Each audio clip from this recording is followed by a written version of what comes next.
Hello and welcome to Owning the Narrative. I am Bulow. The show will feature the top news of the week, complete with my observations, and even a little bit of sarcasm thrown in.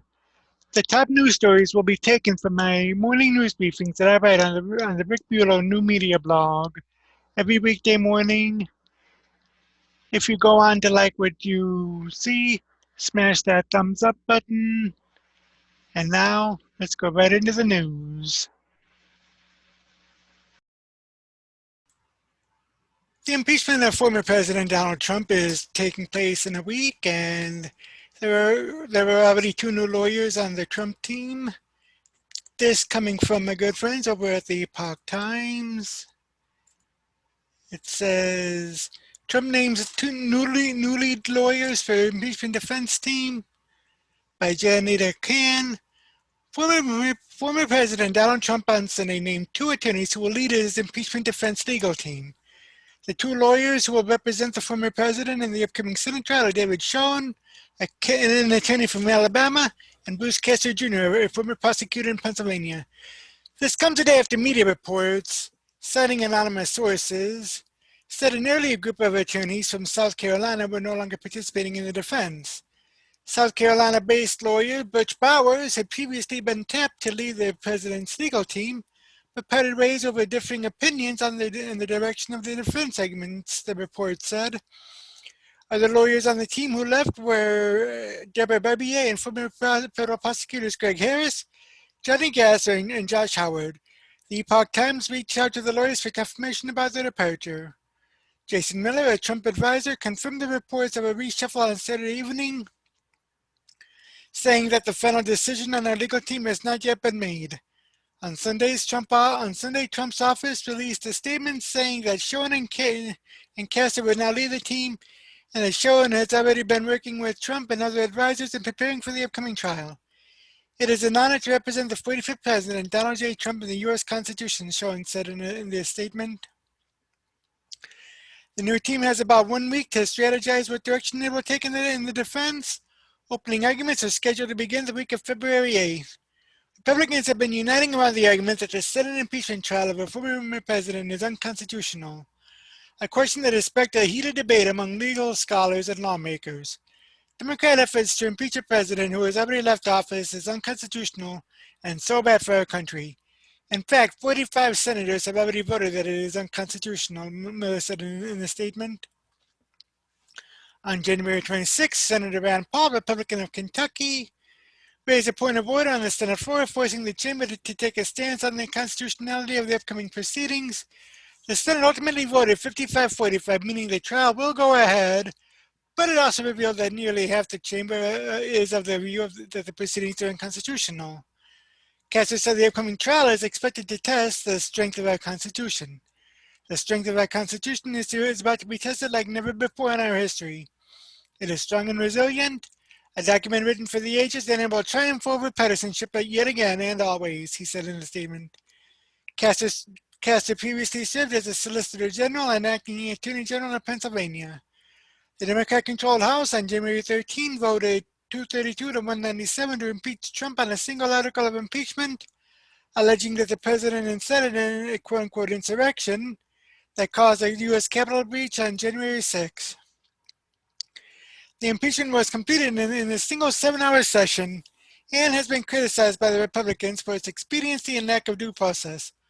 Although Senate Democrat leader Chuck Schumer of New York is going ahead with the impeachment trial, the 55-45 vote for Paul's order could be an indication that a Trump conviction is unlikely, as a 2/3 majority is needed to convict.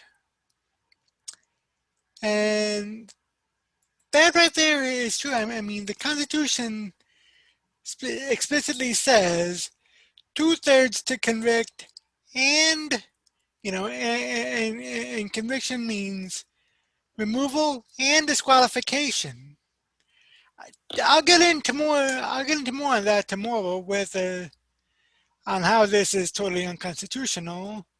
But yeah, I mean, it's interesting that this comes up, and there's a little bit more on this from the AP News, from the Associated Press.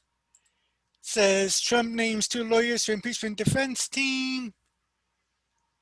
David Schoen is a frequent, it says here that David Schoen is a frequent television legal commentator, and Bruce Castor is a former district attorney in Pennsylvania who has faced criticism for his decision not to charge actor Bill Cosby in a sex crimes case. And Castor also served as a district attorney for Montgomery County outside of Philadelphia from 2000 to 2008. It also says that the announcement was intended to promote a sense of stability surrounding the Trump defense team as his impeachment trial nears. The former president has struggled to hire and retain attorneys willing to represent him against the charges that incited the deadly riot at the U.S. Capitol, which happened when a mob of royalists stormed Congress as lawmakers met January 6 to certify Joe Biden's electoral victory. That's a contrast from his first impeachment trial, when Trump's high-profile team of attorneys included Alan Dershowitz, one of the best-known criminal defense lawyers in the country, as well as White House counsel Pat Cipollone and Jay Sekulow, who has argued cases before the Supreme Court. And it said that Trump's team has initially announced that Butch Bowers, South Carolina lawyer, would lead his legal team after an introduction from Republican Senator Lindsey Graham. But that team unraveled over the weekend due to differences over legal strategy.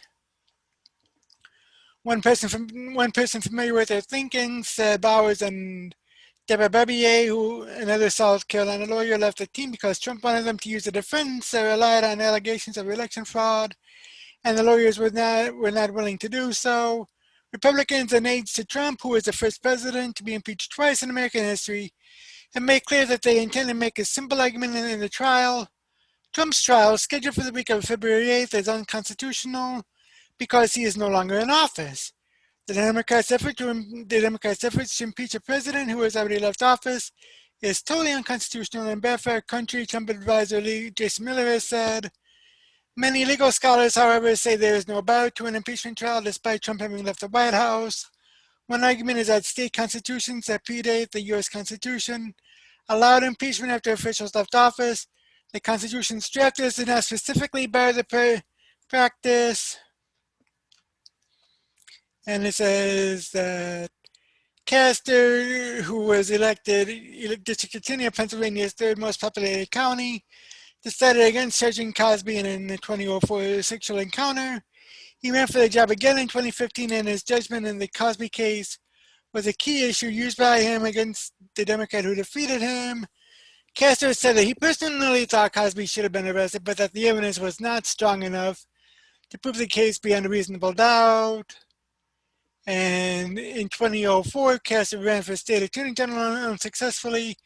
In 2006, he became the top lieutenant to the state's embattled attorney general, Kathleen Keenan, a Democrat, as she faced charges of leaking protected investigative information to smear a rival and leading to a grand jury against it.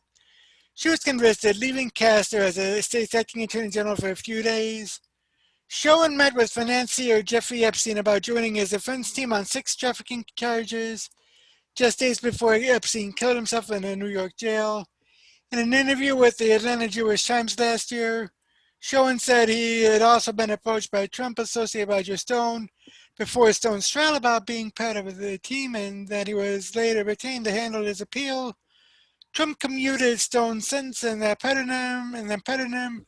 Schoen maintained in the interview that the case against Stone was very unfair and politicized. Neither Schoen nor Castor returned phone messages to the AP seeking comment Tuesday evening.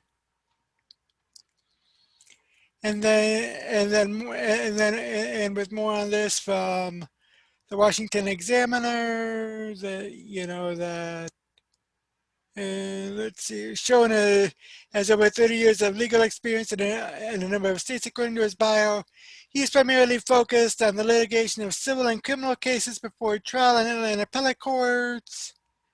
And that says pretty much there. And wouldn't you know it, just as Trump named the new impeachment attorneys, Democrats get right to work smearing them. This coming from a good friends over at BizPack Review, with former President Donald Trump's impeachment trial set to start in 8 days, which is when Senate Democrats will try to remove a private citizen from an office he no longer holds. The target of their ire introduced a new legal team, or legal defense team. Just as quickly, the left reportedly set about trying to cancel the attorneys. Consumed with hatred for Trump, they apparently want to deny him legal representation, which may say all that needs to be said about the chances of a conviction. The announcement came Sunday, one day after it was reported that Trump's previous legal team had departed the case over a disagreement in legal strategy.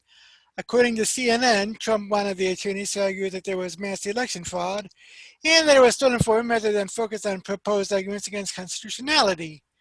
Lawyers David Schoen and Bruce Alcaster Jr. will lead Trump's defense against an article of impeachment, charging incitement of insurrection after the storming of the U.S. Capitol on January 6. More and more evidence has surfaced since the Democrats in the House rushed to impeach Trump, suggesting the attack was planned in Iran's. Jen Pellegrino over at One American News tweeted out yesterday new 45th President Donald Trump announced that trial lawyers David Schoen and Bruce Alcaster Jr. will lead his impeachment defense legal team. The statement from Trump said the two attorneys will bring national profiles and significant trial experience in high-profile cases to the effort. Both Schoen and Castor agree that this impeachment is unconstitutional, a fact that 45 senators voted in agreement with last week, the statement read. With 45 senators effectively saying that the trial violates the Constitution, this is more than enough to prevent conviction, which requires 2/3 of the Senate. And Castor, and he repeats what Castor said about considering a privilege to represent the 45th president. And it says, and it goes into Schoen representing Stone and met with sex trafficker Jeffrey Epstein. Castor, former district attorney, declining to prosecute actor comedian Bill Cosby in 2005. Now, Alexander Muse took to social media Sunday to charge that Democrats are waging war against two lawyers. As a result, it is reported that Boston College Law School, Columbia University Law School, Washington Lee University are already facing calls from wealthy Democrat alumni to withdraw Schoen and Castor's law degrees, Muse tweeted without citing his source. Muse also tweeted, as a result, it is reported, that's what he had said. And Muse wrote a series of tweets, a couple of which said, additionally, the clerk of the Supreme Court of the U.S. has also received demands that Schoen and Castor be removed from the Supreme Court bar. The Scottish Rite is also under pressure to expel Castor, a 33rd degree Mason, from their ranks. Even his church, Abington Presbyterian Church, is being asked to excommunicate the lawyer after stating that the Alabama Civil Liberties Union is under pressure to remove Schoen from their board, as is the Southern Christian Leadership Conference. Muse named the quote-unquote disgraced Lincoln Project along with Democrats, saying that, as he said in a tweet, every American deserves a vigorous and robust defense. The effort by Democrats and the disgraced Lincoln Project is an assault on our democracy. The Lincoln Project is mired in a scandalous claim that its co-founder, John Reaver, harassed over 20 young men, including a 14-year-old boy, with sexual messages. The other grifters in the Trump-hating cabal are scrambling to distance themselves from Reaver, hoping to keep the cash cow on its feet, though the reports suggest that his behavior was no real secret. Now, like I said earlier in this video, I'm going to go into another video tomorrow explaining just how this is unconstitutional. I mentioned it a little bit in my weekend review last week, so definitely check that out. And leave a comment below what you think about Trump's new legal team. Also, let me know what you think about the trial being unconstitutional. And I'll see you in the next video.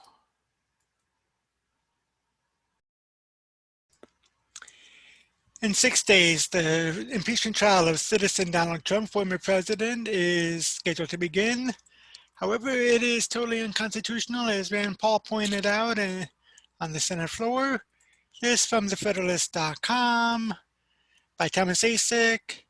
On January 22nd, the Wall Street Journal published Princeton University professor of politics Keith E. Whittington's defense from of the disqualification from future office purpose of the Senate impeachment trial of Donald Trump scheduled to begin on February 8th. The day before, more than 100 legal scholars, including Federalist Society co-founder Stephen Calabresi, released a statement making the same argument. Whittington holds that for the founders, a Senate trial merely to disqualify a former federal official was a totally understood principle imported to America from England. Likewise, the scholars argue that history, including English impeachment history as well as the intentions of the framers of the Constitution, is the source of the alleged constitutional power to convict prior office holders as well as current ones. What is more, a constitution without an independent disqualification power would be a constitution that could be easily undermined. In support of their scholarship, neither the scholars nor the professors cites nor quotes the Federalist Papers. Yet the history and meaning of the American Constitution begins with, and is dependent on those papers which, like the Constitution itself, are unique in all of human and political history. Impeachment is dealt with in 8 of the 85 papers, numbers 39, 55, 66, 79, or 69, 77, 79, 81, and 84. Nowhere in any of the Federalist Papers is there a discussion of or attempt to separate the two impeachment punishments of removal and disqualification. In Federalist number 65, whose subject is the suitability of the Senate as a court of impeachment, disqualification is not separately considered. The subject of Federalist number 66 is the argument that the impeachment provisions dangerously involve or combine both legislative and judicial authority in the Congress. Hamilton, the author, answers by pointing to the constitutional requirement that the House and Senate act separately and independently in the impeachment process. When Hamilton contends impeachment is properly assigned to the Congress rather than the Supreme Court, disqualification is not mentioned at all. In neither paper is there a discussion distinguishing between removal from office and disqualification. In Federalist 39, Madison says that the President of the United States is impeachable at any time during his continuance in office. In Federalist 66, Hamilton explains that the fundamental purpose of impeachment is to protect the Congress against encroachments of the executive. Obviously, there can be no such encroachments by a former executive. It is inconceivable that the Federalist authors, who were of course subject to the criticisms of and corrections by their fellow founders, would have left such a major constitutional power, the standalone power of disqualification, uncommented on. Both the assumption and the plain text of the Constitution and the Federalist Papers is that the two punishments, removal and disqualification, go together. If the Democrats intend on keeping their fierce pursuit of Trump in the public eye, the Constitution establishes more powerful means than simple removal and disqualification. Article 1, Section 3 states that impeachment shall not extend further than removal and disqualification, but the party convicted shall nevertheless be liable and subject to indictment, trial, judgment, and punishment under law, and he need not be convicted under impeachment. And specifically discussing the presidency in Federalist 65 and Federalist 69, Hamilton points out that a former president would be afterwards, that is, if he is no longer president, or that is after he is no longer president, be liable to prosecution and punishment in the ordinary course of law. Hamilton highlights this dramatic difference from English law concerning the person of the king, who is forever exempt from impeachment and prosecution. During his term in office, a president may not be prosecuted in an outside court, only charged or impeached by the House and Senate, or by the House, and convicted by the Senate of high crimes and misdemeanors. Now that he is out of office, however, and for the rest of his life, Trump may be criminally indicted in any state or federal court for anything he ever did both during and outside his presidency. In Nixon versus Fitzgerald, the Supreme Court ruled that a president is forever immune from civil liability for his official acts while in office. Not so, however, for non-official civil acts. In Clinton v. Jones, the Supreme Court held that a sitting president may be sued for his private non-official pre-presidency conduct. Furthermore, in the 2020 decision of Trump v. Vance, the Supreme Court ruled that Trump's tax records could be subpoenaed by New York State prosecutor Cyrus Vance Jr. while he was in office. Now, both the scholars and the professor maintain that a perfidious president or other officials could commit heinous acts against the country and the government and then avoid all consequences by resigning before an impeachment trial. As already pointed out and proven by the text of the Constitution and Hamilton's discussion of it, this contention is simply false. Such a terminally criminal former president would continue to be liable to criminal prosecution for his in-office, terminally criminal acts. What is more, it is more than obvious the American popular and political opinion would never endure an attempt by such a person to regain public office. Finally, it is also refuted by American history insofar as no public official or no public figure has ever thought to commit such acts. The scholars in Middleton bring up the impeachment and disqualification of resigned and no longer in office Secretary of War William Belknap in 1876, who was acquitted in the Senate, but historical accounts are readily available with which to conclude that a significant number of those voting for acquittal had already decided that there was no impeachment jurisdiction over a former official. Also, of course, Belknap was an appointed official rather than an elected one, much less the president. In a separate article in the New York Times, Calabresi, along with Norman Eisen, one of the Democrats' House 2020 impeachment counsels, have cited no authority for the unique claim that after the two-thirds impeachment vote, a disqualification vote only requires a simple majority vote in the Senate. Anyone is entitled to his or her opinion about the meaning of constitutional text, of course.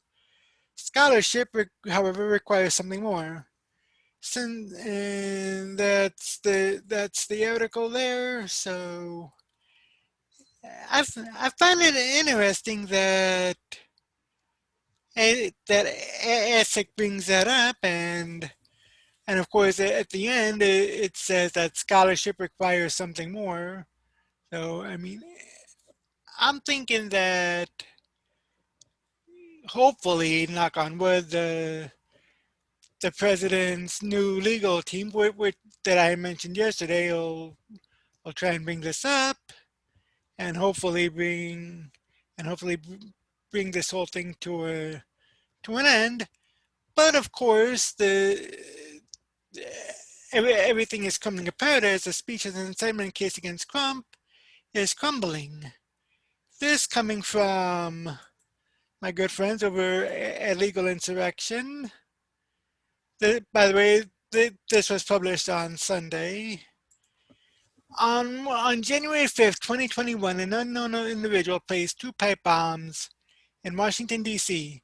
One pipe bomb was placed at the headquarters of the RNC and the other was placed at the headquarters of the DNC, the FBI said. Not long after the Capitol riots, the evidence was already starting to pile up that the Capitol breaching was likely a pre-planned attack rather than a spontaneous one incited by President Trump during the speech he gave that day. CBS News investigative journalist Catherine Herridge was the first to report on the pipe bombs that were found at the headquarters of both the RNC and the DNC within 30 minutes of each other. On January 6, as President Trump was still giving his speech, Catherine Herridge tweeting out, hashtag Capitol building from acting U.S. Attorney Michael Sherwin, 2 pipe bombs, one near RNC plus second DNC, not a hoax, plus reliable ongoing forensics identify bomb maker, plus whether timers rigged for mass casualties. Images first reported. She also tweeted out, Capitol Hill, new law enforcement report from 1/7 obtained at CBS News lays out what appears to be a significant timeline. First pipe bomb at the RNC called in approximately 12:45. As POTUS spoke at rally with the second device at DNC called in approximately 13:15. Note the timing, and there's a picture with that. Around that same time, NBC News reported that the FBI and the NYPD alerted the Capitol Police in advance as to the possibility that there would be violence and rioting on the day of Trump's speech. Such news countered previous assertions by federal law enforcement officials that they were unaware of any intelligence suggesting protesters would become violent and possibly storm the Capitol. Now, despite this information, the House voted to impeach Trump on January 13 on a single charge that he incited an insurrection with the speech he gave on January 6. 6 days later, an even clearer picture and more detailed timeline was revealed via the Washington Post, which published a thorough write-up acknowledging that the attack was not entirely an impulsive outburst of violence.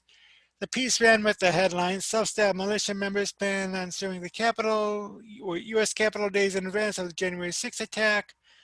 Court documents say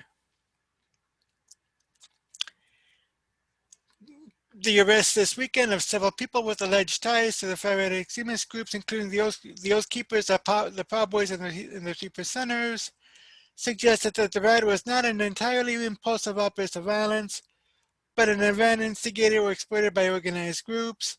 Hours of video posted on social media and poured over by investigators have focused on individuals in military-style gear moving together. This is the first step toward identifying and understanding that there was some type of concerted conspiracy here, said one senior official with the U.S. Attorney's Office for the District of Columbia, which is leading the investigation. More information has emerged since that time about when the pipe bombs were said to have been planted at the RNC and DNC locations. The FBI disclosed Friday that investigators believe 2 pipe bombs discovered near the U.S. Capitol were planted the night before the January 6th siege. Based on analysis of videos recorded by surveillance cameras in the area, investigators said whoever planted the bombs did so between 7:30 p.m. and 8:30 p.m. on January 5th. The bombs were discovered the next day as Congress was preparing to certify the Electoral College votes for president. Videos obtained by the FBI and independently by the Washington Post, which posted them on its website, show a person believed to be the suspect walking through the neighborhood wearing a gray hoodie, a mask, and carrying a backpack. The FBI published information on their website and Twitter feed as well. This in a tweet from the FBI on January 29th. The FBI and ATF Washington are offering up to $100,000 for information about the individuals who placed pipe bombs at the Democrat National Committee and Republican National Committee headquarters in Washington, D.C. on January 5. Another tweet said that the individual wore a face mask, a gray hoodie, and Nike Air Max Speed turf shoes in black, gray, and yellow. Submit tips by calling 1-800-CALL-FBI or 225-5324 or by visiting FBI.gov. According to the Washington Post, some officials are speculating that the pipe bombs were deliberately planted in order to distract the Capitol Police during Trump's speech. Stephen Son, who resigned as chief of the Capitol Police in the wake of the riot, has said that he suspects that the bombs were an intentional effort to draw officers away from the grounds of the Capitol. Harris reported that upping the reward in hopes of identifying the person or persons behind the pipe bombs was considered a central element of the broader investigation as to who or what groups were behind the Capitol riots. Catherine Herridge tweeted out, Capitol riot, hashtag Capitol riots.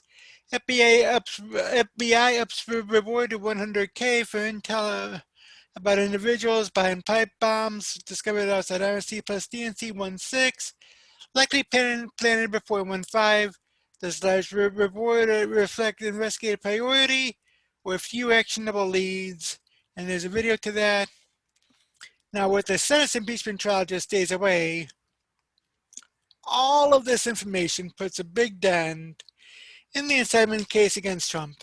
Let's review this from the House's impeachment article. Shortly before the joint session commenced, President Trump addressed a crowd at the Ellipse in Washington, D.C. There he reiterated false claims that we won this election and we won it by a landslide. He also willfully made statements that in context encouraged and foreseeably resulted in lawless action against the Capitol, such as, if you don't fight like hell, you don't have a country anymore. Thus incited by President Trump, members of the crowd he had addressed, in an attempt to, among other objectives, interfere with the joint session's solemn constitutional duty to certify the results of the 2020 presidential election, unlawfully breached and vandalized the Capitol, injured and killed law enforcement personnel, menaced members of Congress, the vice president, and congressional personnel, and engaged in other violent, deadly, destructive, and seditious acts. Now, the Democrats' chief argument against Trump is that he incited rioters with his speech. It's always been a specious argument at best, but if all of this was pre-planned, and it's becoming more obvious by the day that it was, well, their case falls apart. Now, the facts matter to these people. I mean, the outcome of the House's impeachment vote was preordained. Regardless of the information, major media outlets that are respected by Democrats reported that contradicted their assertions. But the Senate is another matter entirely. Senators view themselves as the more serious and quote-unquote mature members of Congress, and thus more willing, at least on the surface, to entertain the possibility that the House got it wrong.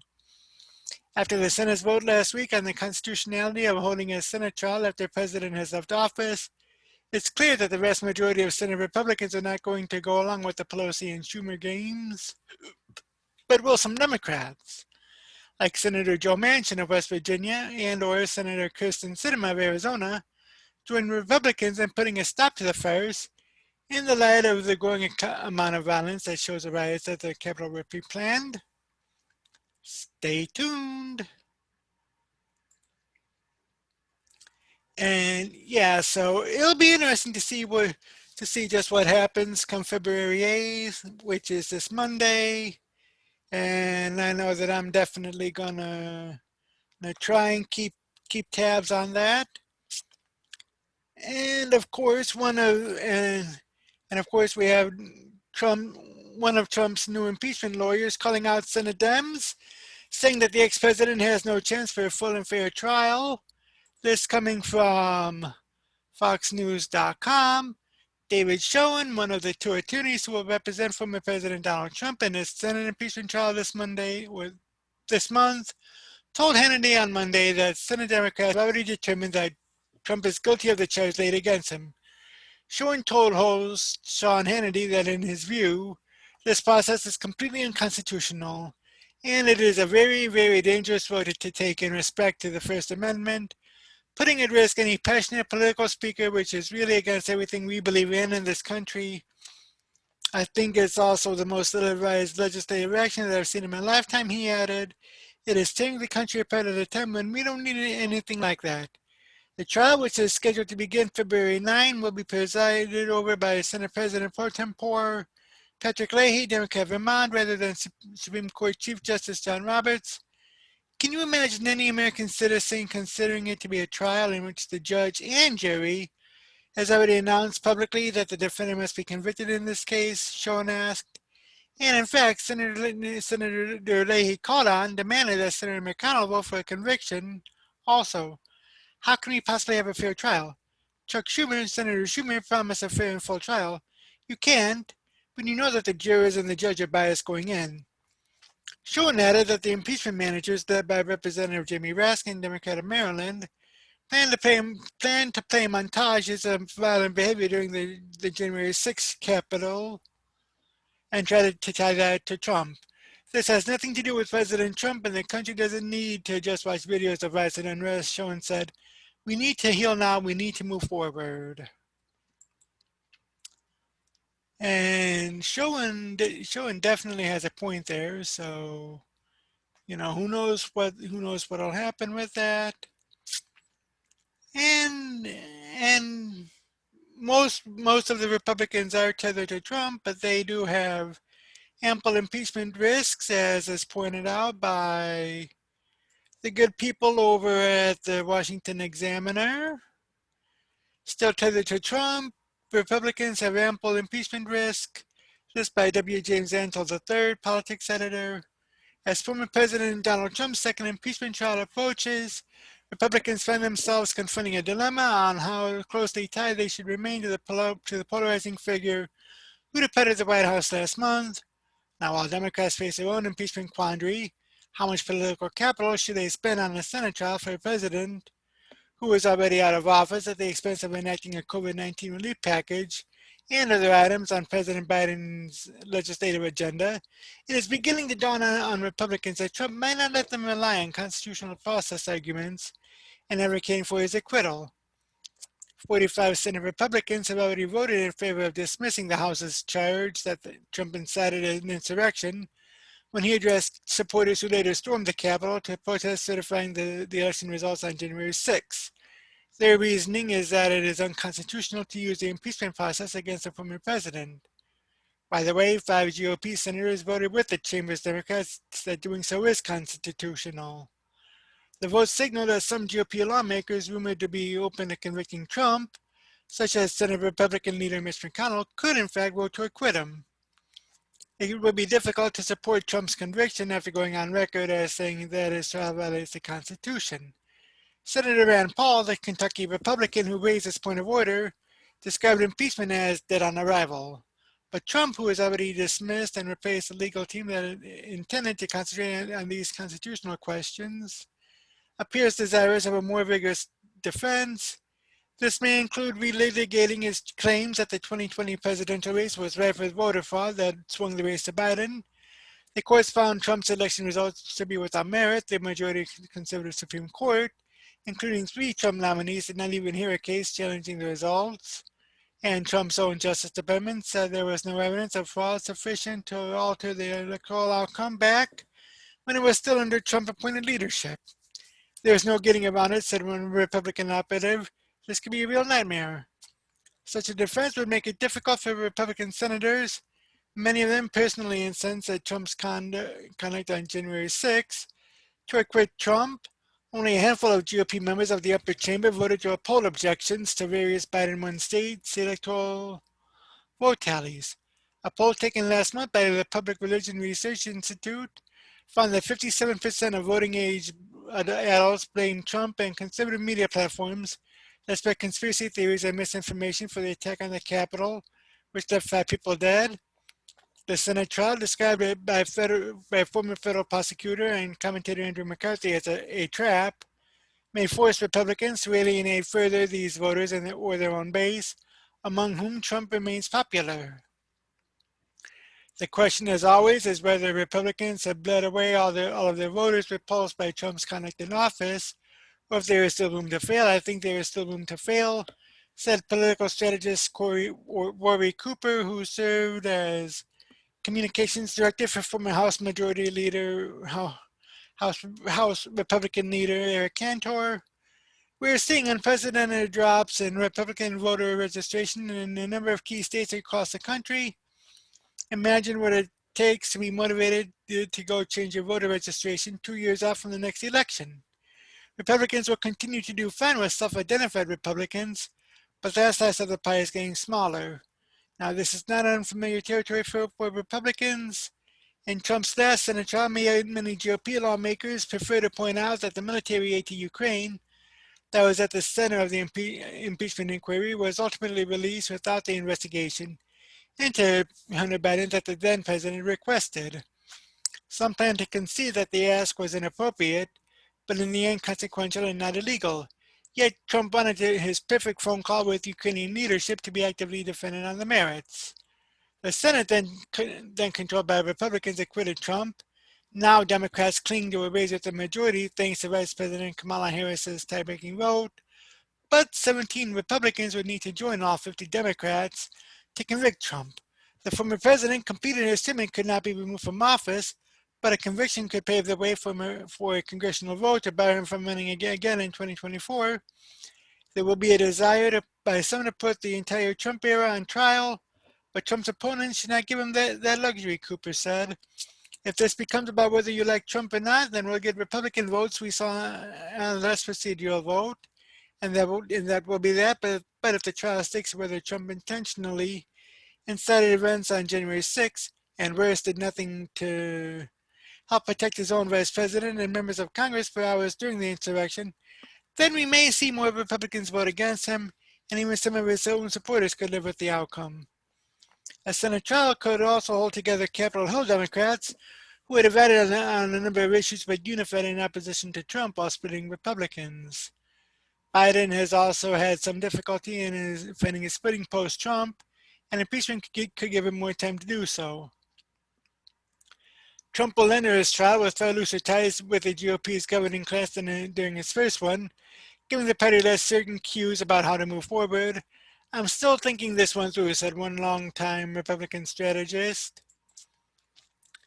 Now, I mean, it's interesting and intriguing that all of this is coming out, especially with it being 6 days until the impeachment trial starts.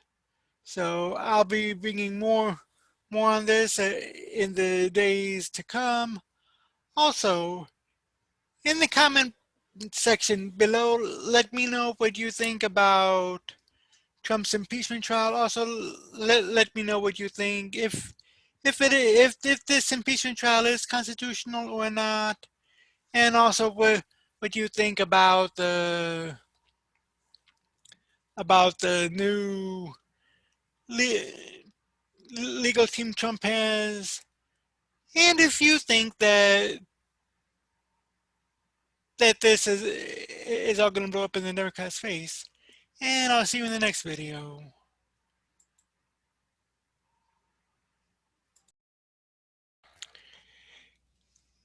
In a continuation of yesterday's video, there is an explainer from Reuters as to whether or not Trump's second impeachment is unconstitutional or constitutional. This from Reuters explainer: is Trump's post-presidency impeachment trial constitutional? Second, the upcoming second impeachment trial of former President Donald Trump, focusing on the charge of inciting the deadly January 6th storming of the U.S. Capitol by his followers, has prompted a debate over whether the proceeding is constitutional. Some legal experts have said that it is appropriate to hold a trial after Trump has left office, but there is no clear answer in the U.S. Constitution, and no court has voted on has ruled on the issue. Many Senate Republicans have said that they would vote to acquit Trump on that basis. Democrats note that the House of Representatives voted to impeach Trump a week before he left office. Here's an overview of the once academic debate that has taken on new importance. Is there a consensus on whether Trump's post-presidency trial is legal? No, but the majority of experts say it is constitutional to have an impeachment trial after an official has left office, said Ryan Cald, a law professor at Michigan State University and a leading impeachment scholar. Cald was part of a bipartisan group of roughly 150 lawyers who signed a letter arguing that Trump can still be convicted in an impeachment trial. Signatories of the letter included the co-founder and other members of the Federalist Society, a legal group that wields influence in conservative politics. We differ from one another in our politics, and we also differ from one another on issues of constitutional interpretation, said the January 21st letter. But despite our differences, our carefully considered views of the law lead all of us to agree that the Constitution permits the impeachment, conviction, and disqualification of former officers, including presidents. Now, other scholars disagree, however, including J. Michael Luttig, a prominent lawyer and former appeals court judge, and Jonathan Turley, a George Washington University law professor. What does the Constitution say? Under the Constitution, the president, quote unquote, shall be removed from office on impeachment for and conviction of treason, bribery, or other high crimes and misdemeanors. In a separate clause, the Constitution says conviction can lead to removal from office and disqualification to hold and enjoy any office of honor, trust, or profit under the United States. Removing an official requires a quote-unquote conviction by two-thirds Senate majority under the Constitution. Under precedent, only a simple majority is needed for disqualification. Historically, that vote can only happen after conviction. What is the main argument for late impeachment? Many experts believe that presidents who commit misconduct late in their terms should not be immune from the very process the Constitution created for holding them accountable. Since the Constitution makes clear that impeachment proceedings can result in disqualification from holding future office, there is a live issue for the Senate to resolve even though Trump is no longer president, those scholars argue. What is the argument against holding the trial now? Luttig had said that the text and purpose of the Constitution makes clear that the Senate's power is limited to convicting a sitting president. Historical texts indicate that the nation's founders saw impeachment as a way to remove officials from their jobs so they do not further harm the country, those lawyers argue. Is there historical precedent? There are two instances in which the Senate held impeachment trials for officials after they left office. Senator William Blount in 1797 and Secretary of War William Belknap in 1876. Blount's trial was halted before the Senate could decide his verdict, and Belknap was acquitted. Luttig has argued that Congress's earlier interpretation of its power is just one factor to consider and does not have the same significance as a court decision. And that's true. I mean, I brought that up in yesterday's video that this trial is unconstitutional, and we'll just find out if if the if Trump's if Trump's legal team is going to go along that route this Monday and or Tuesday when the trial is set to begin. And speaking of the impeachment, I got this from NBC News that says Trump's responsibility for Capitol riot is unmistakable. House Democrats say in an impeachment brief.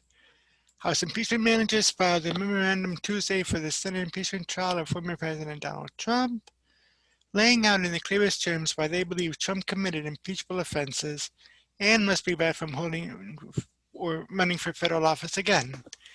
In the brief released Tuesday morning, the managers, led by Representative Jamie Raskin, Democrat of Maryland, argued that Trump was personally responsible for the riot at the U.S. Capitol on January 6. They say Trump incited the riot when his efforts to overturn the presidential election failed. President Trump's responsibility for the events of January 6 is unmistakable, they write in the 80-page document, stating that his abuse of office threatened and injured our democratic order. His conduct endangered the life of every single member of Congress, jeopardized a peaceful transition of power in line of succession, and compromised our national security, the brief says.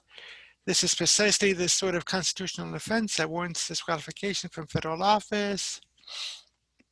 The Senate must establish beyond doubt that Trump's behavior was intolerable, it says. The managers rebut the claim made by Trump's lawyers and allies that the Senate now has no jurisdiction because Trump is now a former official. That argument is wrong. It is also dangerous, they write, saying it is unmistakable that the framers of the Constitution would have left us virtually defenseless against the president's treachery in his final days, allowing him to misuse power, violate his oath, and incite insurrection against Congress and our electoral institutions simply because he is a lame duck. Nothing in the Constitution says only current officials can be tried, they argued. The Senate gives us, or the Constitution gives the Senate the power to try all impeachments, they note, emphasizing the word all. They said it is obvious that the Senate has a right to hold the trial, which is set to begin next week, because Trump was impeached by the House while he was still in office. The framers of the Constitution clearly intended for the impeachment process to reach former officials, they write, adding that the Senate found it had the power to try former officials as far back as 1798 in the case of former Senator William Blount. They also say Trump cannot hide behind a free speech argument, arguing that the process means little if Trump can provoke lawless action if he loses at the polls. Trump's statements at his rally January 6 ahead of the attack on the Capitol turned the event into a powder keg waiting to blow, and it was entirely foreseeable that his supporters were primed and prepared for violence if he let us back, they write. Trump summoned a mob to Washington, exhorted them into a frenzy, and named them like a loaded cannon on Pennsylvania Avenue, they say. Trump's team responds. Trump's legal team filed its trial brief Tuesday afternoon, asking that the Senate dismiss the impeachment article because the Senate lacks jurisdiction to remove from office a man who does not hold office. In the alternative, the 45th president respectfully requests the Senate to acquit him on the merits of the allegations raised in the article of impeachment. The attorneys, Bruce Castor Jr. and David Schoen, wrote in their 14-page brief. They denied that the 45th president engaged in insurrection or rebellion against the United States, or that he violated his oath of office. To the contrary, at all times, Donald J. Trump fully and faithfully executed his duties as President of the United States, and at all times acted to the best of his ability to preserve, protect, and defend the Constitution of the United States, while never engaging in any high crimes or misdemeanors, they wrote. The brief says that Trump did not incite the crowd at his rally to engage in destructive behavior, and that his statement that if you don't fight like hell, you're not going to have a country anymore, had nothing to do with the violence at the Capitol. It also rejects the idea that Trump intended to interfere with the counting of electoral votes, which Congress had begun to do that afternoon before the mob overtook the Capitol. Trump made it clear, however, in the run-up to the joint session of Congress that he wanted Republicans and Vice President Mike Pence to interfere by contesting Joe Biden's victory. Of Trump's false claims that the election was stolen from him, his attorneys say he exercised his First Amendment right under the Constitution. to express his belief that the election results were suspect. They add that there is insufficient evidence to conclude that Trump's statements were not accurate, and he therefore denies they were false. Several attorneys on the legal team parted ways with Trump after the weekend, or over the weekend, after sources said he asked them to focus on unsubstantiated claims of voter fraud as part of his defense strategy. And with those arguments, Trump's lawyers counter the Democrats with four impeachment arguments. This from my good friends at the Daily Signal. Former President Donald Trump's lawyers have fired back against House Democrats' charge that he incited an insurrection. The two Trump lawyers, David Schoen and Bruce Castor, filed a 14-page counterbrief Tuesday, the same day Democrats' impeachment managers made an 80-page filing. The Trump brief denies that calling for supporters to fight is inciting a riot. It also disputes that the Senate has jurisdiction to hold an impeachment trial since Trump became a private citizen again January 20th. Here are key points made in the brief by Trump's lawyers. Number one, Trump did not incite. Schoen and Castor assert that Trump's January 6th speech at a rally near the White House did not incite the deadly riot in which protesters broke into the Capitol. Democrats' impeachment managers specify that Trump's telling the crowd to fight like hell prompted them to attack the Capitol. It is denied that the phrase, "if you don't fight like hell, you're not going to have a country anymore," had anything to do with the action at the Capitol, as it was clearly about the need to fight for election security in general, as evidenced by the recording of the speech. The Trump's legal team brief says. It is denied that President Trump intended to interfere with the counting of electoral votes. Number two, Senate lacks jurisdiction. The Senate has rejected a resolution from Senator Rand Paul, Republican Kentucky, by saying that the trial for Trump, set to begin February 8th, would be unconstitutional. However, that likely will remain a major issue of debate. Trump's lawyers contend that since he no longer holds public office, the Senate lacks the authority to try him and possibly prohibit him from holding future federal office. It is denied that the quota provision currently applies to the 45th President of the United States since he is no longer President, the lawyers state, adding the constitutional provision requires that a person actually hold office to be impeached. Since the 45th President is no longer President, the clause in the Constitution shall be removed from office on impeachment 4 is impossible for the Senate to accomplish. Since removal from office by the Senate of the President is a conditioned precedent which must occur before, and jointly with disqualification to hold future office, the fact that the Senate President presently is unable to remove from office the 45th President whose term has expired means that House Democrats' allegations is therefore irrelevant to any matter before the Senate. It is denied that the 45th President engaged in insurrection or rebellion against the United States. The 45th President believes and therefore avers that as a private citizen, the Senate has no jurisdiction over his ability to hold office. For the Senate to take action on the allegation would constitute a bill of attainder in violation of Article 1, Section 9, Clause 3 of the Constitution, the lawyers said. Number three, it's not unusual to challenge electoral votes. Trump's lawyers deny that, while president, he intended to interfere with the counting of electoral college votes January 6th in a joint session of Congress. As is customary, members of Congress challenged the electoral vote submissions by state under a process written into congressional rules, allowing for respective houses of Congress to debate whether a state's submitted electoral votes should be counted. The Trump team writes, in January 2017, Democrat members of Congress repeatedly challenged the electoral votes submitted from states where President Trump prevailed. Now, as a factual matter, challenging the counting of electoral college votes for president has become routine after Republican victories under the Electoral Act of 1887, which allows such challenges. In most cases, House members object but fail to get a Senate sponsor as required. Only in 1969, 2005, and 2021 did both a House member and a senator sponsor an objection to forced debate over the Electoral College count. The purpose of the joint sessions of Congress in both 2017 and 2021 was for members of Congress to fulfill their duty to be certain the Electoral College votes were properly submitted and any challenges thereto properly addressed under congressional rules, the lawyer said, adding, Congress's duty, therefore, was not just to certify the presidential election. Its duty was to first determine whether certification of the presidential election vote was warranted and permissible under its rules. Absence of Chief Justice signals biased trial. Chief Justice John Roberts declined to preside over the Senate impeachment trial since Trump no longer is president. The Constitution requires a Chief Justice to preside over a presidential impeachment trial. In Roberts' absence, Senate President pro tempore Patrick Leahy, Democrat Vermont, a vocal critic of Trump over the past 4 years, is set to preside over the trial.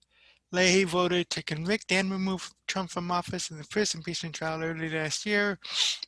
In their brief, Trump's lawyers argue once the 45th president's term expired and the House chose to allow jurisdiction to lapse on the article of impeachment, the constitutional mandate for the Chief Justice to preside at all impeachments involving the president evidently disappeared, and he was replaced by a partisan senator who will purportedly also act as a juror while ruling on certain issues. The House actions thus were designed to ensure that Chief Justice John Roberts would not preside over the hearings, which effectively creates the additional appearance of bias with the proceedings now being supervised by a partisan member of the U.S. Senate with a long history of public remarks adverse to the 45th president. And it'll be interesting to see how that plays out, like I said earlier, but yeah, I mean, I honestly see nothing wrong with those arguments. So we'll see just how things play out. And along those lines, we have Senator Lindsey Graham, who is basically one of the major flip-flops in the Senate. In one instance voting for Democrats, and in another instance voting with Trump and the Republicans.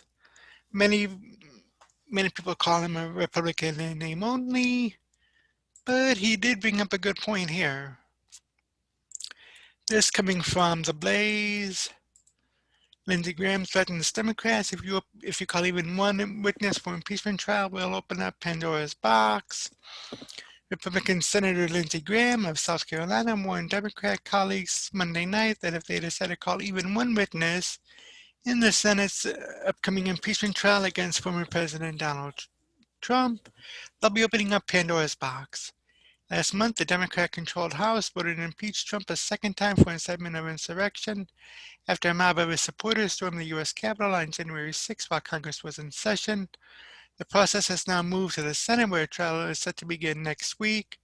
Graham, the outgoing chairman of the Senate Judiciary Committee, expressed that he looks forward to a speedy trial and acquittal of Trump, but he noted that should Democrats choose to turn it into a political commercial and prolong their business for weeks and months by calling witnesses, Republicans are prepared to play ball by calling the FBI to testify about security failures at the U.S. Capitol. If you open up that can of worms by calling witnesses, we'll want the FBI to come in and tell us about how people actually pre-planned these attacks and what happened to the security footprint at the Capitol, Graham said. You open up Pandora's box if you call one witness, he continued. I hope we don't call any and we vote and get this trial over next week when it starts. Asen Tarabi tweeted out, Lindsey Graham repeats his warning not to call witnesses during the trial. And with the trial's February 9th start looming, Reuters reported Monday that the House Democrats in charge of impeachment proceedings in the Senate are expected to announce whether or not they will call witnesses by as early as Tuesday. Democrats are expected to face an uphill climb toward a conviction, especially after 45 of the GOP's 50 senators voted in a procedural motion to object to impeachment proceedings last week, leading Republican Senator Rand Paul of Kentucky to call the prospect dead on arrival. Democrats would need at least 17 GOP senators to declare Trump guilty in order to garner the two-thirds vote needed to convict. Nevertheless, Trump, for his part, is currently assembling a legal defense and preparing a formal response to the charges, A conviction in the Senate will mean rather little politically since Trump has already left office. However, a vote to impeach could open the potential for a vote to bar him from seeking public office in the future. Now, let me repeat that. 45 out of 50 Republicans voted that the impeachment trial is unconstitutional. You need 67 to impeach. Therefore, if those 5 who voted with the Democrats that this is constitutional vote to impeach Trump, you would need 12 more senators. I highly doubt that 12 senators who voted that the trial is unconstitutional will cross that line. But like I said, the trial is set to start this coming Monday or Tuesday, so we'll definitely find out what'll happen. Leave a comment below what you think about that. Also leave a comment as to whether you think that this trial is totally constitutional or unconstitutional, and I'll see you in the next video. A few times during this weekend review video, you've been hearing me speak about the media and how it's not our friend and how there's a slight slant to it. Well, here you will hear me speak in praise of the media because they're getting a little frustrated over Joe Biden's communications team. This one coming from the Daily Wire, and it says, report Biden's comms team asked reporters for questions in advance by Hank Berrien. According to the Daily Beast, President Biden's communications team has asked reporters what questions they plan to ask White House Press Secretary Jen Psaki at press briefings. The Daily Beast referenced three sources with knowledge of the matter, as well as 3 written communications reviewed by the Daily Beast, who intimated that the Biden communications had made the approaches to the reporters. One reporter raised the issue during an informal White House Correspondents Association Zoom call last Friday. According to multiple sources, leaders at the meeting advised print reporters to push back against requests by the White House press team to learn of questions in advance or simply to not respond to the Biden team's inquiries, the Daily Beast asserted. One source told the Daily Beast, which reportedly had some of its staffers on a Zoom call, it pissed off enough reporters for the people to flag it for the WHCA for them to deal with it. Those staffers had no input into the story whatsoever, the Daily Beast wrote, adding, the reporter who wrote the story was not bound by the terms of the call's agreement. All of the information in this article was independently gathered and without his colleagues' knowledge. Biden's press team did not deny that the staffers had solicited questions from reporters. The Daily Beast quoted a White House spokesperson who stated, our goal is to make the daily briefing as useful and informative as possible for both reporters and the public. Part of meeting that objective means regularly engaging with the reporters who will be in the briefing room to understand how the White House can be most helpful in getting them the information they need. That two-way conversation is an important part of keeping the American people updated about how government is serving them. Eric Schultz, a former deputy press secretary in the Obama White House, protested that the Biden team's approach was normal, saying this is textbook communications work. The briefing becomes meaningless if the press secretary has to repeatedly punt questions instead of coming equipped to discuss what journalists are reporting on. In a non-COVID environment, this would happen in casual conversations throughout the day in upper and lower press. One of the few upsides to reporters hovering over your desk all day is that you get a very quick sense of what they're working on. On Monday, White House Press Secretary Jen Psaki apparently stuck by criticism that she had evaded answering certain questions in the past by stating that she would circle back with an answer at a later date, targeted conservative Twitter, quote unquote. And one last thing I want to do before I get to your questions. I often know I'm going to circle back, said Psaki. I hate to disappoint conservative Twitter, but I'm going to circle back on a number of things, as we often do directly. Now, I've not kept up with much of the media during the Obama or both George H.W. and George W. Bush, or even Bill Clinton's terms.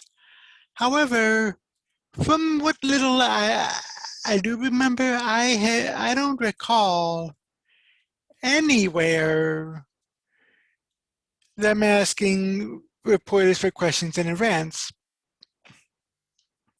But I mean, I just think I think you just don't do that, and especially, I mean, COVID or, I mean, COVID or not, you just don't do it.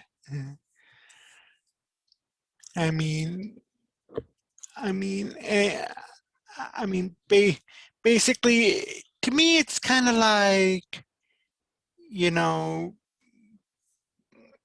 going up to a legislator and finding out his vote on a bill before there's even some, before the bill has even been introduced. At least in my opinion, I mean, make of it what you will with that, but there were members of the White House press poll that, as is said in the last article and also in this article from BizPac Review, that are basically PO'd over screenings ahead of the briefings. There's coming just 2 weeks into the job, White House Press Secretary Jen Psaki is becoming a social media star of sorts and may already be irritating more than the right-wing press. Doing what Saturday Night Live once did before it went utterly anti-Trump and super woke, conservatives on Twitter have ridiculed Psaki and have repeated pledges to circle back with answers to the White House reporters' questions. Tom Elliott tweeted out last week, Supercut Jen Psaki is going to circle back. Even the media has not picked up on it. As Curtis Houck tweeted out on Monday, the circle back thing is extended to the liberal press corps as a point of mocking conservatives and defending their bestie Jen Psaki. Here was NBC's Jeff Bennett invoking circle back and playfully asking if he can use the term himself. Psaki got a little snacky over the critiques. I often know that I'm going to circle back, Psaki said during Monday's briefing. I hate to disappoint conservative Twitter, but I'm going to circle back on a number of things as we often do directly. But while all that circling may make some of us dizzy, the Daily Beast has a new report out that helps explain how the White House intends to help its clueless press secretary. The Beast reported on Monday, if you're a reporter with a tough question for the White House press secretary, Joe Biden's staff wouldn't mind knowing about it in advance. According to 3 sources with knowledge of the matter, as well as written communications reviewed by the Daily Beast, the new president's communications staff have already, on occasion, probed reporters to see what questions they plan on asking new White House Press Secretary Jen Psaki when called upon during briefings. But it appears that the White House press corps, now apparently realizing how in the tank for President Joe Biden they look, is suddenly sensitive to the perception that they are coordinating with political communication staffers, the Beast noted. Sources who participated in an off-the-record Zoom call by the White House Correspondents Association last week were told to push back or ignore petitions for advanced questions. And while it's a relief to see briefings return, particularly with a commitment to factual information, the press really can't do its job in the briefing room, and the White House is picking and choosing the questions they want. One White House correspondent said, "That's really not a free press at all. It pissed off enough reporters for people to flag it for the WHCA for them to deal with it." Another source told the Beast, well, of course you can look smart if you have the questions you take, before you take the test. That's another good example right there. If you have the questions before you take the test, then of course you can look smart. But on Monday, Psaki signaled that another time-honored White House beat will no longer be tolerated. A reporter on Monday asked a perfectly obvious question about Biden meeting with GOP senators on COVID stimulus relief before doing so with Democrats. Some Democrats were grumbling, he suggested. Psaki dismissed the question as quote-unquote people talking about it in hallways. Some Twitter users picked up on the fact that anonymous sources are a no-no in posing questions to Biden. Caleb Hull tweeted out, "It's cool to attack anonymous sources now, guys." Brad Slager tweeted out, "Now let's pump the brakes here. Since when did the use of unnamed sources stop being tolerated?" Checks calendar. Ah, yes, 12 days ago. And that's that, but I mean, it's rather interesting to see just this whole thing turning out, and to think we have at least another 4 more years of this. And the Blaze even said that it's not really a free press. This coming from the Blaze is Chris Unlow, where he says President Joe Biden's administration apparently does not want to be caught off guard with tough questions by the media during his press briefings. What's going on? According to the Daily Beast, Biden's communications department has requested that reporters submit their questions to the White House staff in advance of Press Secretary Jen Psaki's daily briefings, presumably to avoid being scrutinized by reporters with difficult questions. The issue was reportedly discussed during a White House Correspondents Association meeting last Friday. Reporters are allegedly upset over the White House's request, being it plays into the perception of coordination between the White House or between the West Wing and media. That's really not a free press at all, one White House reporter said, according to the Daily Beast. While it's a relief to see briefings return, particularly with the commitment to factual information, the press can't really do its job in the briefing room if the White House is picking and choosing the questions they want, the reporter said. Indeed, WHCA leaders instructed to reporters either push back against the request or not comply altogether. What's in the background? In contrast to the Trump administration, which jettisoned daily White House press briefings almost completely, Biden and his communications team promised to restore the daily briefings and have thus far delivered on that promise. What did the White House say? Biden's administration claimed that asking reporters for their questions ahead of time is not an attempt to dodge questions, but rather to understand the pulse of reporting on any given day. Our goal is to make the daily briefing as useful and informative as possible for both reporters and the public, a spokesperson told the Daily Beast. Part of that reporting, that objective, or part of meeting that objective means regularly engaging with the reporters who will be in the briefing room to understand how the White House can be more helpful in getting them the information they need. That two-way conversation is an important part of keeping the American people updated about how government is serving them. Anything else? Meanwhile, Eric Schultz, who served as a deputy press secretary in the Obama administration, claimed the Biden communication team's request is fairly normal, allowing staff adequate time to prepare for the daily briefing. This is textbook communications work. The briefing becomes meaningless if the press secretary has to repeatedly punt questions instead of coming equipped to discuss what journalists are reporting on, Schultz told the Daily Beast. In a non-COVID environment, this would happen in casual conversations throughout the day in upper and lower press. One of the few upsides to reporters hovering over your desk all day is that you get a very quick sense of what they're working on. Now, I think it was a meme of the comparisons between Kayleigh McEnany, who was former President Trump's last press secretary, and Jen Psaki now. I mean, so McEnany came with a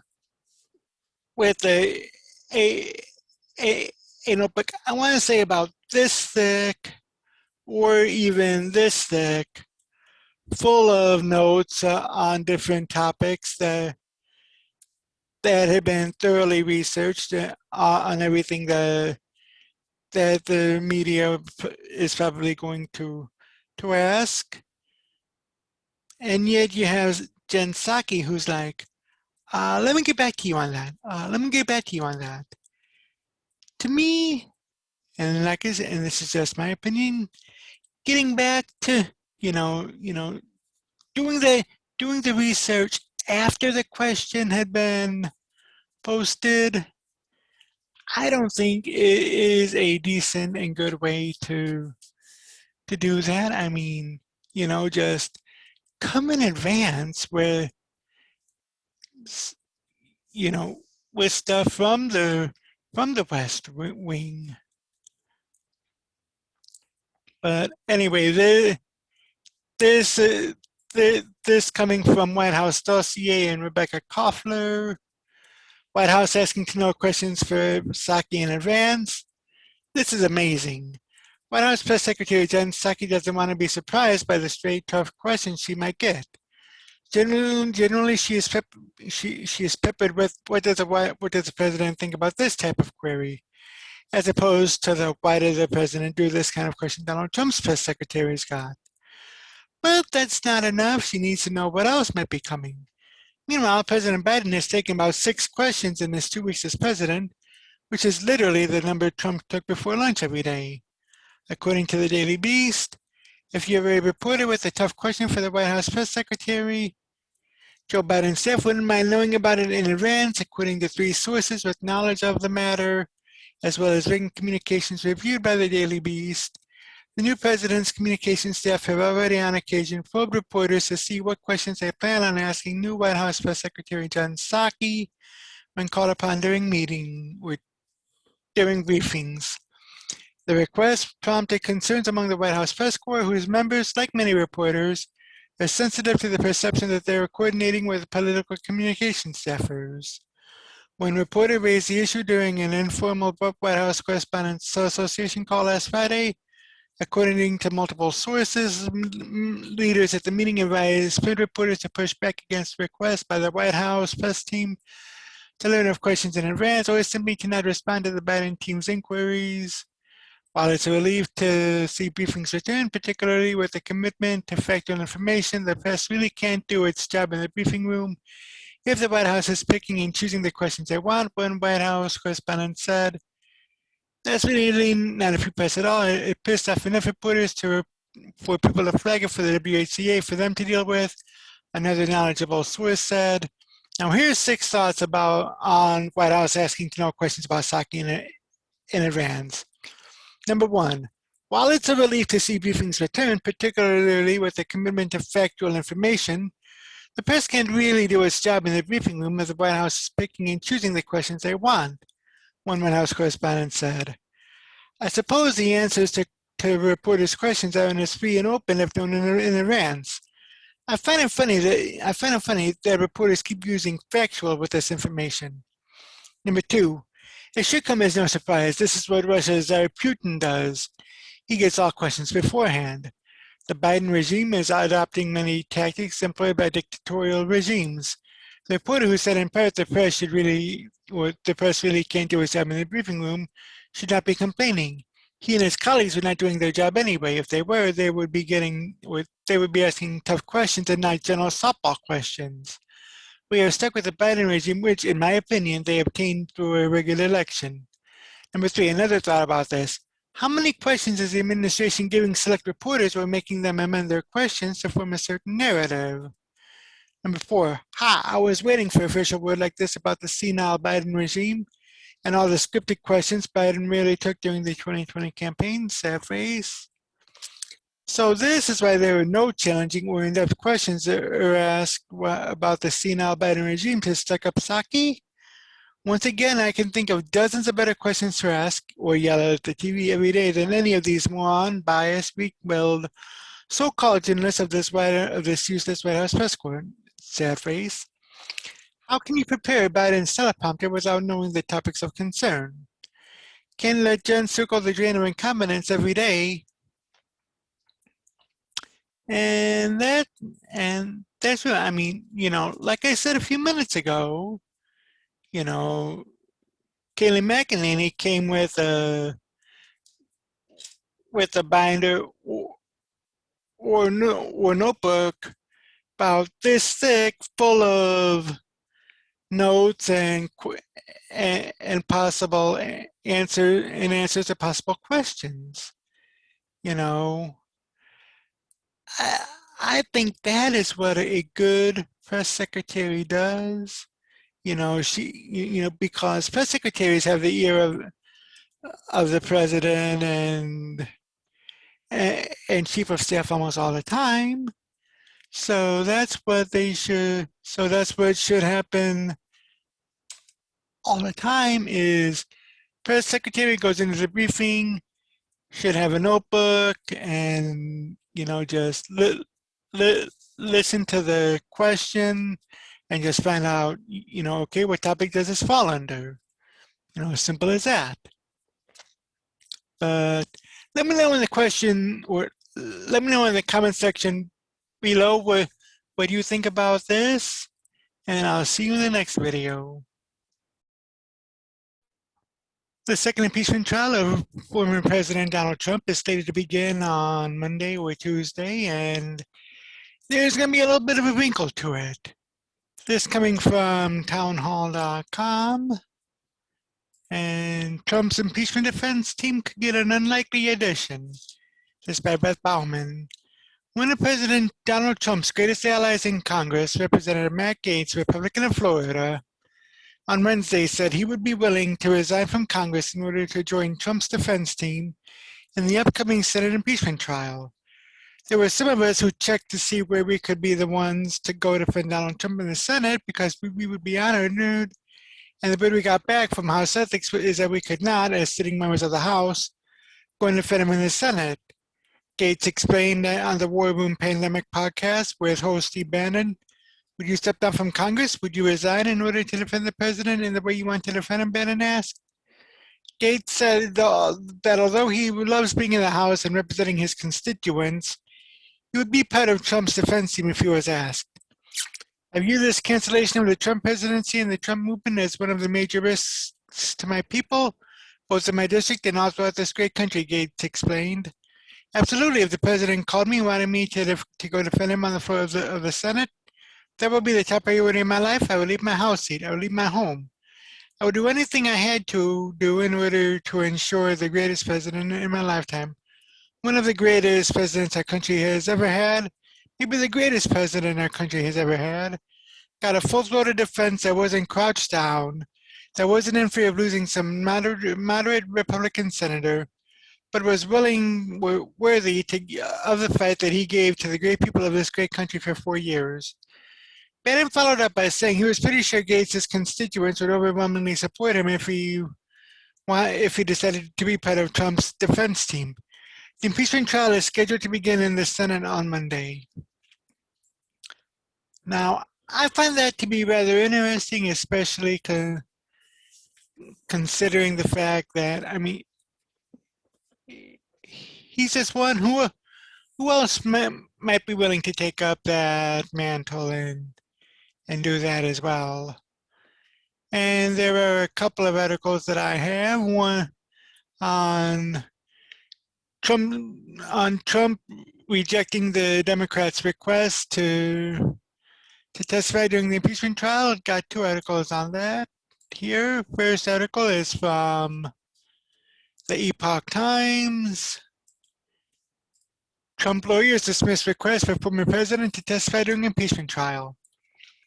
Former President Donald Trump's team dismissed a request for the former president to testify under oath at the pending Senate impeachment trial. House Democrat impeachment managers led by Representative Jamie Raskin of Maryland sent a letter to Trump calling on him to testify in his second impeachment trial and said that if he doesn't, they would use it against him during the event. A similar tactic and argument they used during the first impeachment trial. 2 days ago, you filed an answer to which you denied many factual allegations set forth in the article of impeachment. You have thus attempted to put critical facts at issue, notwithstanding the clear and overwhelming evidence of your constitutional offense. Raskin wrote to Trump, adding, I write to invite you to provide testimony under oath, either before or during the Senate impeachment trial, considering your conduct on January 6, 2021. But Trump lawyer David Schoen, in response, claimed Raskin was attempting a public relations stunt by sending the letter to the former president. There is no such thing as negative inference in this constitutional proceeding, he added. Your letter only confirms what is known to everyone. You cannot prove your allegations. against the 45th President of the United States, who is now a private citizen. In suggesting that Trump will not attend the trial to testify, Schoen argued that Raskin's use of our Constitution to bring a purported impeachment proceeding is much too serious to try to play these games. The Democrat-controlled House voted last month to impeach Trump on a single article of impeachment, claiming he incited an insurrection on January 6. Trump's lawyers have indicated that they will argue that the impeachment trial is unconstitutional because Trump has left office and that his act of speaking to a crowd on January 6 was protected under the First Amendment. Jason Miller, part of Trump's team, told Newsmax on Thursday that he did not expect him to testify. However, if Trump did, the former president would knock this thing out in about 15 minutes, said Miller. When Trump addressed the Stop the Steal rally on January 6 during the joint session of Congress, he wanted the demonstrators or protesters to demonstrate peacefully, he added. You would have to be so thick in the head to have watched President Trump over the last 5 years and not realize that he is the most pro-law and order president ever, and that he deploys any sort of mob violence, he said. Miller furthermore said that a timeline of the events on January 6 dispute that Trump's speech incited a mob. We've seen public reports from the police and FBI and all sorts of other outlets that much of this planning was done well in advance, he said on the network. The Senate impeachment trial is scheduled to start the week of February 8. House Democrats vote that the former president should respond to the letter by Friday, February 5th. Last week, Senate Republican Senator Rand Paul of Kentucky said Democrats won a conviction after 45 GOP senators voted against holding the trial in January. At least 17 Democrats would have to join the Democrat caucus. And there was also this from the AP. Trump rejects Dems' request to testify at impeachment trial. House Democrats asked Donald Trump to testify under oath for his Senate impeachment trial, challenging him to respond to their charge that he incited a violent mob to storm the Capitol. A Trump advisor said the former president won't testify, although Democrats might not have the power to force Trump's testimony. The request from House impeachment managers is part of their overall effort to put the violent evidence of January 6 on the record for history and hold him accountable for his words. Democrats will look to use his refusal to testify against him, as they argue that the ex-president has avoided responsibility for his actions. Hours after the Democrats' Thursday request was revealed, Trump advisor Jason Miller dismissed the trial as an unconstitutional proceeding and said the former president would not testify. Separately, Trump's lawyers announced the request as a public relations stunt. The impeachment trial starts February 9. Trump, the first president to be impeached twice, is charged with inciting an insurrection on January 6, when a mob of his supporters broke into the Capitol to interrupt the electoral vote count. 5 people died. Before the riot, Trump had told his supporters to fight like hell to overturn his election defeat. Democrats have said a trial is necessary to provide a final measure of accountability for the attack. If Trump is convicted, the Senate could hold a second vote to disqualify him from seeking office again. In the letter to the former president and his attorneys, Democrat Representative Jamie Raskin, one of the impeachment lawyers, asked that Trump explain why he and his team have disputed key factual allegations at the center of their case. He said that Trump provide testimony, he asked that Trump provide testimony about his conduct, either before or during the Senate impeachment trial, and under cross-examination, as early as Monday, February 8, and not later than Thursday, February 11. The request from Raskin cited the words of Trump's own attorneys, who in a legal brief earlier this week not only denied that Trump had incited the riot, but also asserted that he had performed admirably in his role as president, at all times doing what he thought was in the best interest of the American people. With that argument, Raskin said, Trump had questioned critical facts in the case, notwithstanding the clear and overwhelming evidence of your constitutional offense. He said Trump should be able to testify now that he is no longer president. Trump attorneys Bruce Castor and David Schoen responded hours later that the letter proves Democrats cannot prove your allegations and that an impeachment trial is too serious to try to play these games. The back and forth continued Thursday evening when Raskin said Trump's refusal to testify speaks volumes and plainly establishes an adverse inference supporting his guilt. Any official accused of inciting violence against the government of the United States should welcome the chance to testify openly and honestly. That is, if the official had a defense, he said in a statement. Defense lawyers and many Senate Republicans have argued that the trial is unconstitutional because Trump is no longer in office, even though he was impeached while he was still president. In a test vote in the Senate last week, 45 Republicans voted for an effort to dismiss the trial on those grounds. Democrats say the Republicans are arguing process because they can't defend the former president's actions, and they point to the many legal scholars who have said the trial is on firm constitutional ground. Raskin said in the letter that if Trump refuses to appear, the managers will use his refusal against him in the trial. A similar argument put forth by House Democrats in last year's impeachment trial, when many Trump officials ignored subpoenas. Trump was eventually acquitted of two charges that he abused his presidential powers by pressuring the Ukrainian government to investigate now President Joe Biden. The impeachment managers do not have the authority to subpoena witnesses now since the House has already voted to impeach him. The Senate could vote to impeach Trump or any other witnesses on a simple majority vote during the trial. On Thursday, senators in both parties made it clear they would be reluctant to do so. Shortly after Raskin's letter was made public, Democrat Senator Chris Coons of Delaware said it would be a terrible idea for Trump to testify. Democrat Senator Richard Blumenthal of Connecticut said Trump's statements before and after the attack on the Capitol are the most powerful evidence. His own words incriminate him. They show his guilty intent. Republican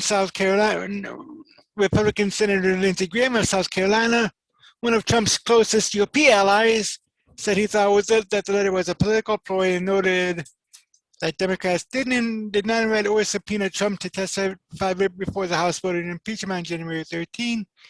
Asked if he thinks Trump will testify, Graham said it would be a bad idea. I don't think it would be in anybody's interest, he said. And I mean, I agree with that. And, we'll find out just what comes of that beginning this Monday when the trial is set to start. But even then, this coming from the Washington Post, the shape of the Senate impeachment trial remains unclear as Trump rejects House Democrat requested to testify. In their single article of impeachment, Raskin and the other House managers argued that Trump incited the riot by whipping his supporters into a frenzy in his January 6th speech, and by peddling a false narrative for months that President Biden's victory was tainted by massive fraud. They also accused Trump of refusing to help stop the mayhem and even enjoying it as he watched it unfold on television from the White House. If you decline this invitation, we reserve any and all rights, including the right to establish statute trial, that your refusal to testify supports a strong adverse inference regarding your actions and inaction on January 6, 2021, Raskin wrote. Trump's impeachment lawyers, David Schoen and Bruce Alcaster Jr., fired back in a letter to Raskin that his invitation was a public relations stunt and repeated the president's central defense, that it is unconstitutional to bring an impeachment proceeding against a former president. The president will not testify in an unconstitutional proceeding, Trump spokesman Jason Miller said in a statement.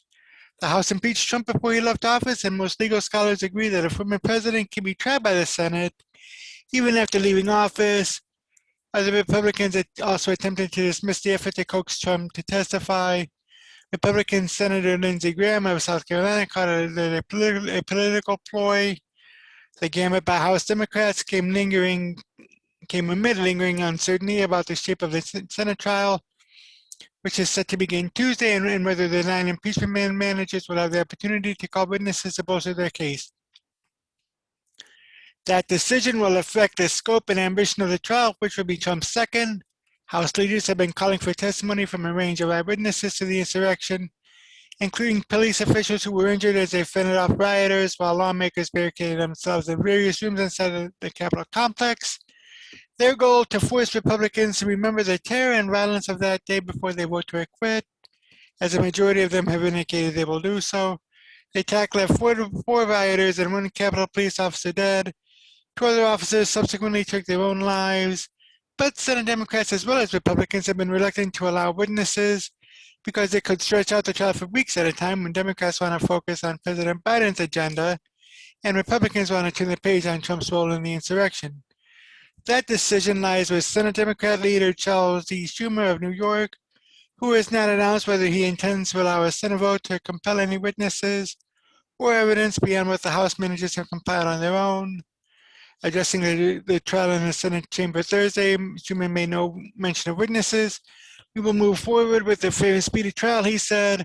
The House managers will present their case, and former president's counsel will mount a defense, and senators will have to look in their consciences and determine if Donald Trump is guilty. A spokesman for Schumer did not respond to a request for comment. Last month, Schumer told MSNBC's Rachel Maddow, "I don't think there's a need for a whole lot of witnesses." His reticence comes after Trump's first impeachment trial last year, when Schumer, then minority leader, tried and failed to subpoena witnesses in successive votes that broke along party lines. As of yet, House Democrats have not made public any other invites for other witnesses to testify, and Trump's legal team has no plans to call in any witnesses. Several of his advisors said Thursday several Trump White House aides with direct knowledge of the events on January 6th at the Capitol and in the West Wing have said they have not been asked to testify. The House managers have made clear that they want to call witnesses that one person familiar with their thinking, who spoke on the condition of anonymity to describe internal discussions.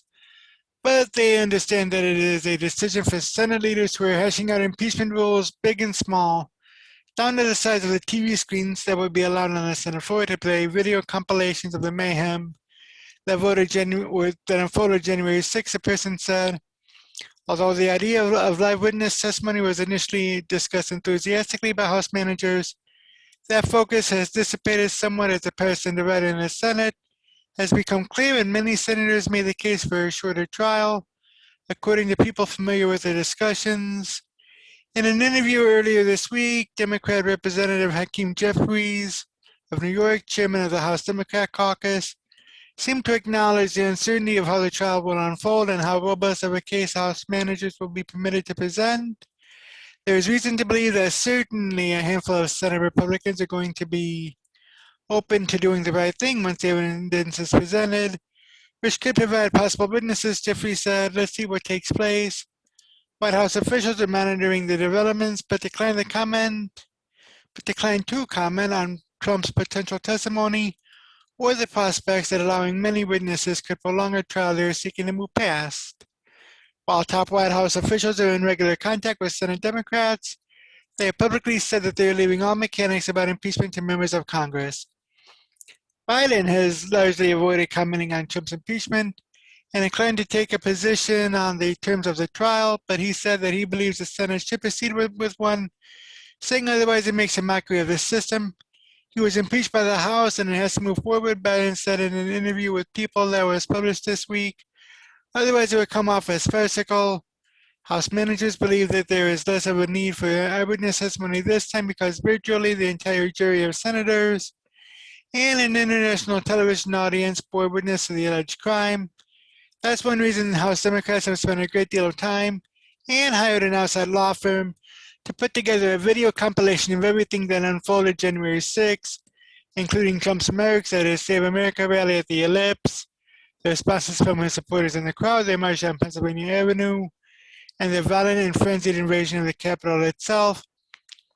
Witness testimony is critically important in an impeachment trial, said Norman Eisen, who was as a counsel to the first managers in Trump's first impeachment. But he said the footage that they could serve that role. There is a vast amount of self-incriminating video capturing Trump's comments and the insurrectionist reactions, he said. Everyone can and will see for themselves what happened. Democrats have said the presentation will include fresh footage from inside the Capitol, as well as smartphone or cell phone snippets from the rally in which protesters can be seen responding to Trump's exhortations that they pressure Congress as they prepare that day to certify Biden's victory. You'll never take back our country with weakness, Trump said toward the end of his speech. You have to show strength and you have to be strong. We have come to demand that Congress do the right thing and only count the electors that have been lawfully slated. Some Republicans have seized on the fact that the House declined to hold investigatory hearings before impeaching Trump last month, a departure from his first impeachment in January 2020, when House managers relied heavily on the testimony of current and former government officials to make sure that her case that Trump had illegally sought help from Ukrainian officials to secure re-election. Trump was admitted or acquitted in that trial, although the Republican-controlled Senate rejected attempts to compel testimony from witnesses during that trial. Two, the House managers worked around the restriction by playing videos of other witnesses who had been willing to appear before House investigators. The House did not issue its own subpoenas for witnesses then or now, which GOP senators have cited in their arguments against compelling testimony this time. Just like a year ago, the House didn't do their work as a grand jury, and they expect the Senate to do their work. Republican Senator Charles A. Grassley of Iowa said Thursday, "I don't know why we have to pick up the pieces for the inadequacy of the House of Representatives." The decision to ask Trump to testify came after his lawyers submitted a response to the House manager's impeachment brief, in which they denied that Trump encouraged his supporters to storm the Capitol or interfere with the count of the Electoral College vote in the joint session of Congress that day. The thinking was that we need to call him on this, said the person familiar with the discussions. The Democrats also plan to make Trump's persistent and false claims of election fraud a significant part of their case, and they believe that there is no more potentially incriminating witness than the president himself, who has continued to claim that he won the election even as he settles into his new life at Mar-a-Lago, his Florida state, according to several aides. In a statement Thursday night, Raskin said Trump's refusal to testify speaks volumes, adding that we will prove at trial that President Trump's conduct was indefensible. One Trump aide who spoke on the condition of anonymity to describe the former president's activities said Thursday that Trump is in good spirits, adjusting to his new life and focused on helping Republicans win majorities in the House and Senate in 2022. Trump is unlikely to make any public appearances next week, the advisor said. His lawyers are expected to argue primarily that the proceeding itself is not constitutional, that he did not technically incite any violence, and that his words did not spur those who charged the Capitol. Graham has told the president and the team that the constitutionality argument is the one most likely to resonate with Republican senators, the advisor said. We expect to lose 4 or 5 Republicans, the advisor said. And I'm willing to wager dollars to donuts that those 4 or 5 that the Republicans might lose are the 4 or 5 are at least the 5 that voted with the Democrats that this is a constitutional impeachment trial. But let me know in the comment section below what you think about that. Also, let me know what you think about how Trump's impeachment trial will go. And I'll see you in the next video. And that's going to do it for the news for this week. I am Bulow. Again, if you like what you watch, please go ahead and hit the thumbs up button. Also subscribe and tell your friends, tell your neighbors, tell an enemy or two even. And I will be back next week. Until next time, peace.